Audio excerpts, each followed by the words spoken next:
नमस्कार दोस्तों, मैं राहुल एक बार फिर से आप सभी का हार्दिक अभिनंदन करता हूँ। दोस्तों, कार्तिक मास की पूर्णिमा को त्रिपुरारी पूर्णिमा भी कहते हैं। धर्म ग्रंथों के अनुसार इसी दिन भगवान शिव ने तरलाक्ष, कमलाक्ष व विद्युतमाली के त्रिपुरों का नाश किया था तथा त्रिपुरारी कहलाए थे। भगवान शिव ने कैसे किया त्रिपुरों का नाश? तो दोस्तों, कहानी कुछ इस प्रकार है। शिव पुराण के अनुसार तारकासुर के 3 पुत्र थे, तारलाक्ष, कमलाक्ष तथा विद्युतमाली। जब भगवान शिव के पुत्र कार्तिकेय ने तारकासुर का वध किया तो उसके पुत्रों को बहुत दुख हुआ। उन्होंने देवताओं से बदला लेने के लिए भगवान ब्रह्मा की तपस्या कर उन्हें प्रसन्न कर लिया तो ब्रह्मा प्रकट हुए। तो उन्होंने अमर होने का वरदान मांगा, लेकिन ब्रह्मा जी ने उन्हें इसके अलावा कोई दूसरा वरदान मांगने के लिए कहा। तब तीनों ने ब्रह्मा से कहा, आप हमारे लिए 3 नगरों का निर्माण करवाइए। हम इन नगरों में बैठकर सारी पृथ्वी पर आकाश मार्ग में घूमते रहेंगे।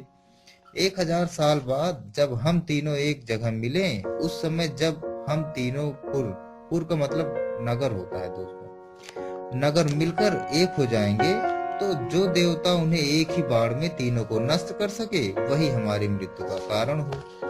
ब्रह्मा जी ने उन्हें यह वरदान दे दिया तथा ब्रह्मा जी के कहने पर भय दानव ने 3 नगरों का निर्माण किया।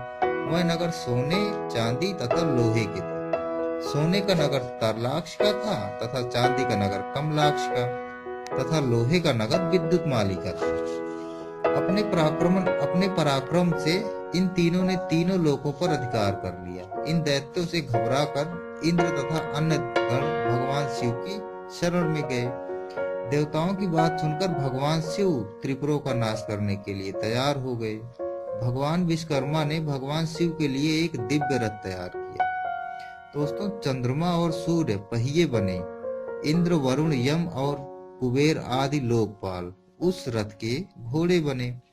हिमालय धनुष और शेषनाग प्रत्यंचा बने। स्वयं भगवान विष्णु बाण तथा अग्निदेव उसकी नोक बने। उस रथ पर सवार होकर जब भगवान शिव त्रिपुरों का नाश करने निकले तो दैत्यों में हाहाकार मच गया। दैत्यों और देवताओं में भयंकर युद्ध छिड़ गया। अतः जैसे ही त्रिपुर एक सीधे में आए, भगवान शिव ने बाण चलाकर उनका नाश कर दिया। त्रिपुरों का नाश करते ही सभी देवी देवता भगवान शिव की जय जयकार करने लगे। त्रिपुरों का नाश करने के लिए ही भगवान शिव को त्रिपुरारी कहा जाता है।